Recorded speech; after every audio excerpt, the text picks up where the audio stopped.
আঙুলে আঙুল ছুঁয়ে শেখালে তুমি জীবনের পথ চলা, নিজে না খেয়ে তুমি খালে, শেখালে কথা বলা।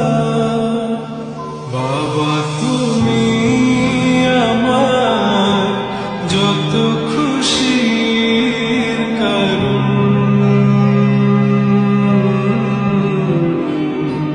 বলো তোমার মতো করবে কে।